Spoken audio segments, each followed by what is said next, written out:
As most of you are probably aware, this is the year of the rat according to the Chinese calendar. And this is also known, in fact, as the year of the mouse. And since America has invented the world's best known rodent, Mickey Mouse, we think this ties in very well with Chinese tradition and American culture. According to the Chinese, the rat or mouse is the symbol of the 3 P's: pleasure, peace, and prosperity. And we wish all of you here the chance to enjoy those 3 P's this year. We wish you pleasure, we wish you peace, and we wish you prosperity now and throughout the year of the rat. Happy New Year of the Rat, or as the Chinese say, Gung Hei Fat Choy.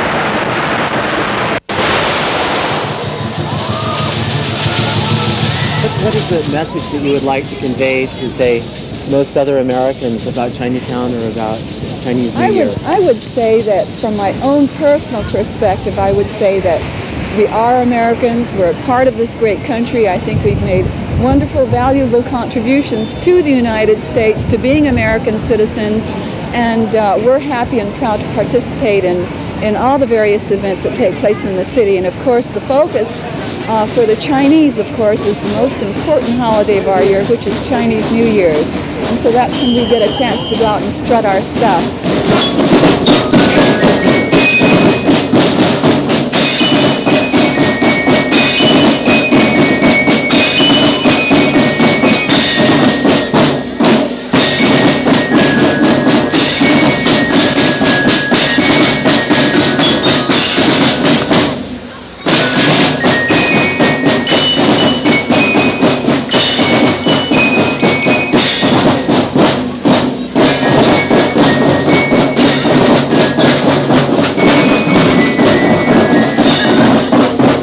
Historically and traditionally, Chinese New Year is sort of a time when you wipe out the old slate and you begin a new year with new hopes. And traditionally, as you know, people would pay off all their debts as New Year approaches so that they wipe the slate clean. And it's a time for family reunion, as you also know. It's a time where the family would get together to eat the meal at Chinese New Year Day. And so it has a lot of cohesiveness of the family, of the community, and it's all wrapped into that day.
Chinese Hospital, being the charitable organization of this community at Chinese New Year,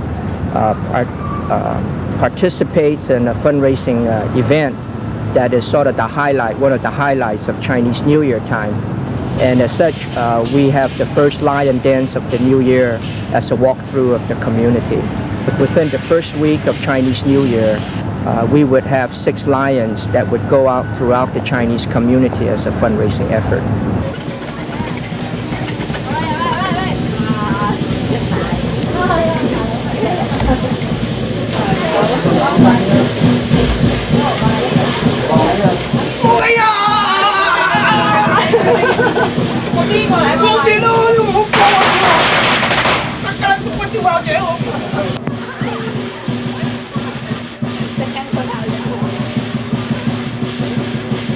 Chinatown, right, there are various stone food clubs. And these stone food clubs, right, go throughout Chinatown. And we do call it Choy Chang. A Choy Chang, right, in other words, is to scare with evil spirits and begin a new year. And how they do it, right, is that they got green lettuce. And the green lettuce, right, is handled by the lion head.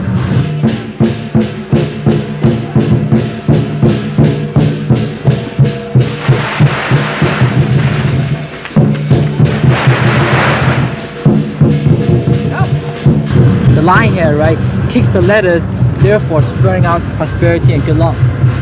And also at the same time, right, there's usually a red envelope, and those red envelopes, right, is to bring good money, fortune to spread out throughout the year too. They usually have a little red packet, you might have noticed. It's called lacy. And what that is used for is it has lucky money in it. And so the dancers and the lions, as they consume this lettuce, they also have this prize of the lucky money that's contained in this little red packet. The shop owners or whoever sponsors it is the person that gives the red envelopes. And the lion head, right, is supposed to get it and fetch it and bring it into himself.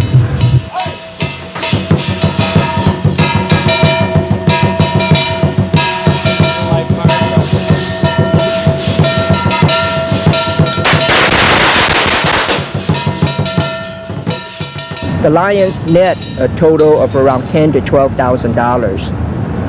This becomes more of a symbolic gesture where every business establishment would give something as their commitment to the hospital. But the main thing, right, all the noise is scare with the evil spirits. That's the reason for the fireworks. Definitely, and for the drumming, and for the lion head, and for those activities.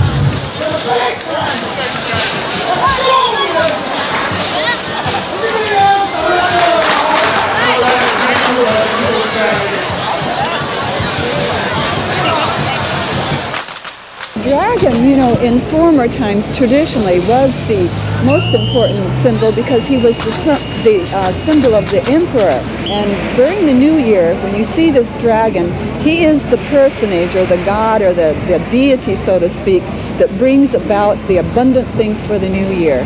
You know, he brings in good crops, you have good weather for that year, everybody is prosperous and good health and all these wonderful good things.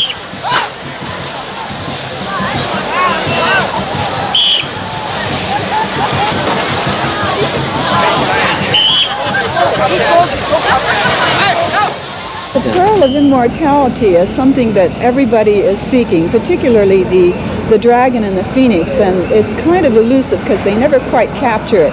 You've heard of the elixir of immortality. Well, this pearl more or less symbolizes the same thing. I go back down Tuesday.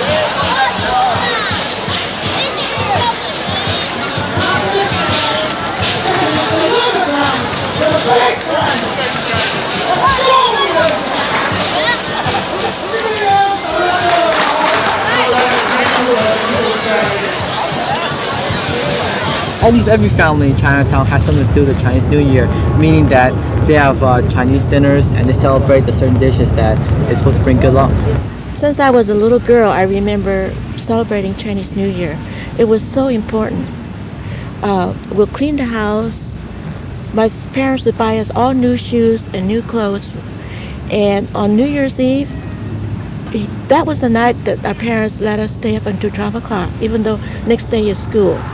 And at 12 o'clock, my dad would burn firecrackers, and we'll have this vegetarian dish, which is made of jai, which is made of vegetables. Then on New Year's Day, we'd be all dressed up in our new shoes, our new clothes, and our parents would give us a li xi.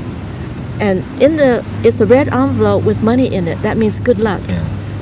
Us kids all look forward to that.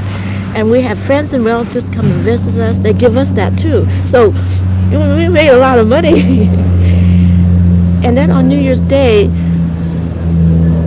the parents are not supposed to scold us. We're supposed to be civil to each other, and the kids are not supposed to be fighting with each other. And nothing is being chopped or cut or whatever, because in other words, that means bad luck. So everyone is friendly, and we exchange gifts, and with families and friends all get together and feast and eat. And we celebrate that for a whole year.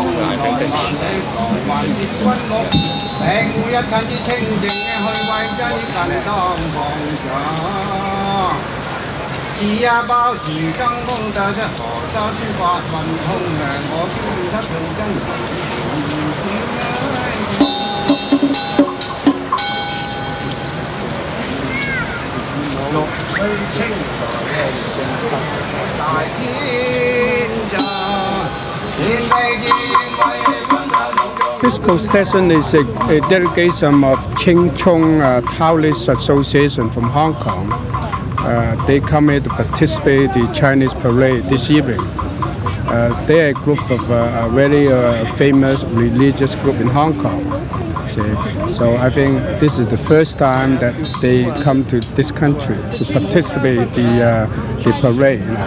So I think it's a good opportunity for the American to understand more about the Chinese tradition in this country.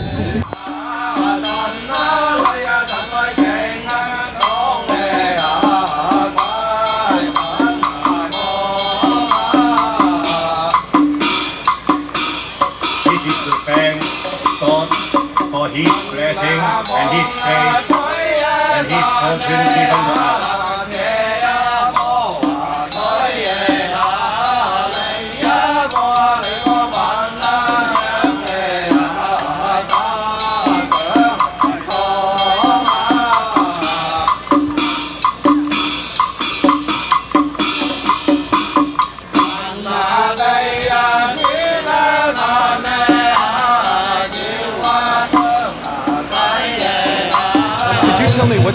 Major deity here is? Louis Sun Yang, the founder of a Taoist school, and the teaching of this school emphasize on individual freedom and world brotherhood. World brotherhood. And the ceremony, what does the ceremony mean? The ceremony is to praise the God's almighty power and ask His blessing to everyone to have a peaceful prosperity and successful Lunar New Year.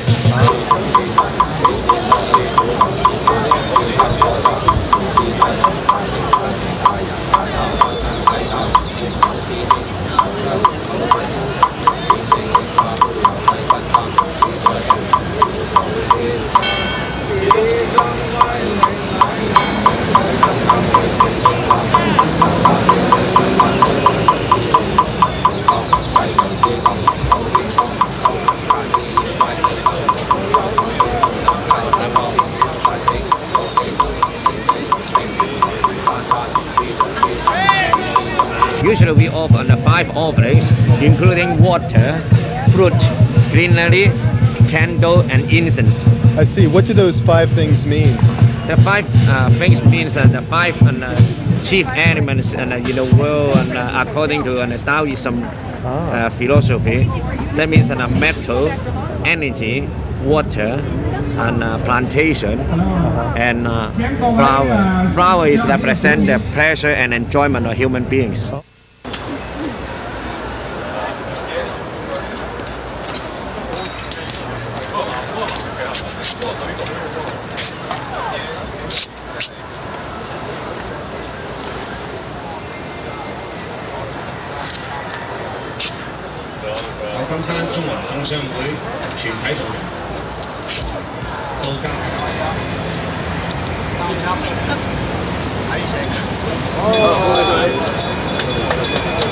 The ceremony is over. Thank you very much.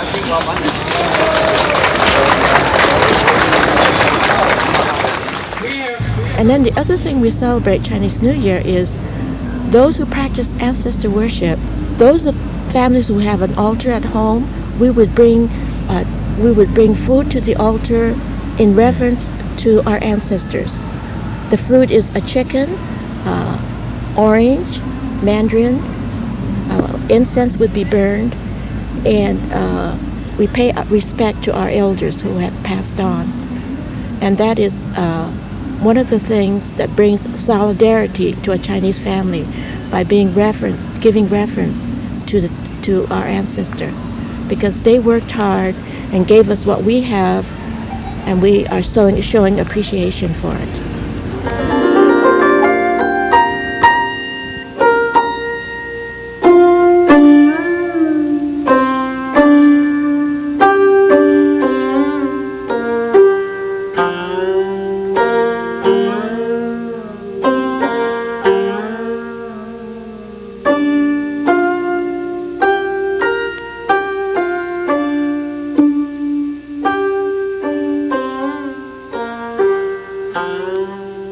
All the Chinese between 1910 and 1941 came through these barracks, were locked in these barracks, and had to prove the right to be an American before they could even enter the United States.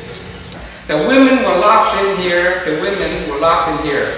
We are trying to recreate, that's what I'm trying to do, we're trying to recreate this. Each one of this holds a bed. There's 1, 2, 3, 4, 5, 6 beds between these two poles. And you count here, they can keep 96 people in this room at one time.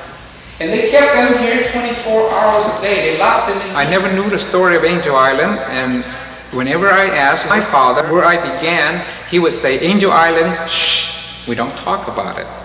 Until the state park took over this area, my father came here on the first boat to see the immigration barracks that he came through, because he want to get rid of the fear that he had of the United States of America. So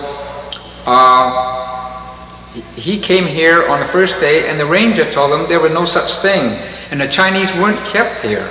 This is a military reservation. So I asked him again, are you sure this is the place where you came through? He says, I am sure.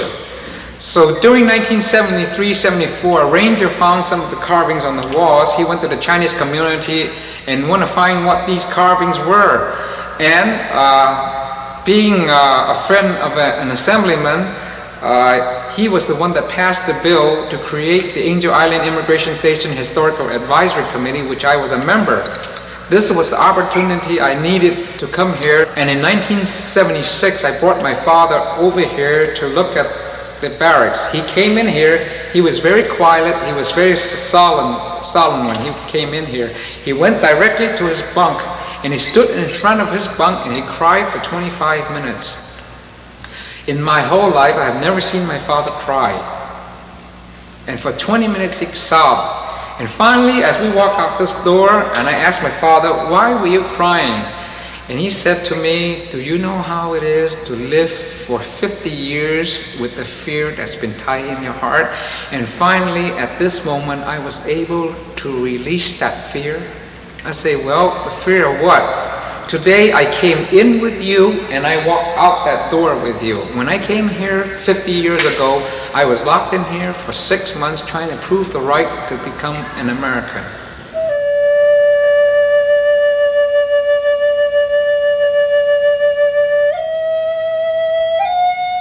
My mother was there for a month, but I never talked to my mother. However, it seems from what I read and what I hear is that it was very traumatic for the people who were there. Some were there for a month, some for 3 months, some for a long period than that. And they were all cramped up in quarters, and they did not understand how to communicate with the people who were running Angel Island.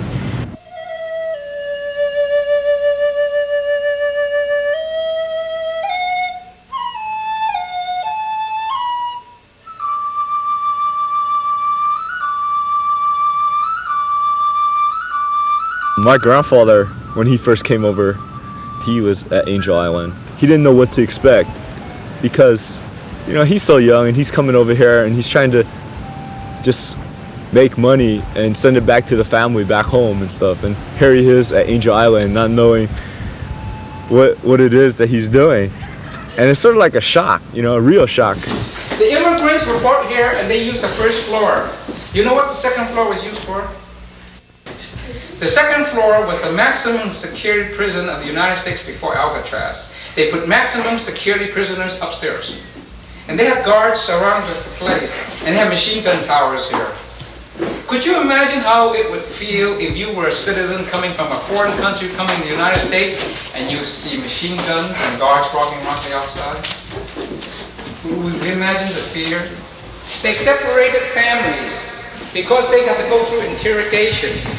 And when they go through interrogation, they don't want the families to see each other. So if you're a husband and wife, brother, sister, they lock you in different rooms. They lock you here until you go through interrogation. They would ask you questions like how many chickens you have in your house, how many calves, how many steps to your temple, how many windows, who lived next to you, who lived here. No, the boat fare is $300 even back in those days. You know, they can live 3 lifetimes. They couldn't pay the boat fare back to the people that they borrowed the money from.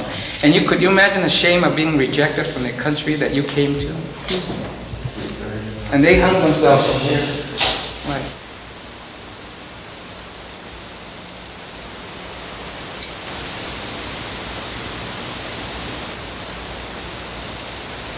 That's why I volunteer to make sure that this chapter of American history lives so that no other race, no other people need to go through the same fear that our ancestors went through.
As much as we were oppressed, we just worked harder to try to make it, and we did, and we're still here.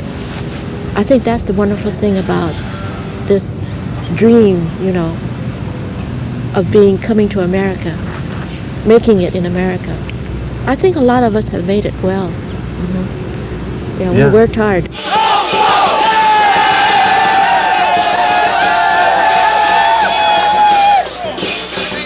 What do you think is the most important thing that could be said about the Chinese festival? I think the one thing that I can say is that the unity that's continue on every year, meaning that during Chinese New Year, right, families go visit other families, and that in turn brings a more intimate relationship. So that's the main thing, to bring people together.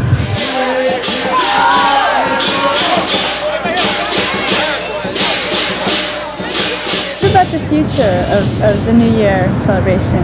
I think that will forever be with us. I think it's very much something that is part of sort of our roots, is part of something like apple pie and ice cream for us that are Americanized. I think it will always be here as part of the traditions that we will keep as a community.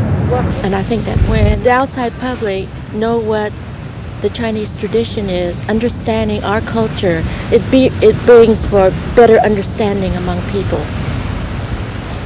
And I think that's the Chinese New Year is great for that.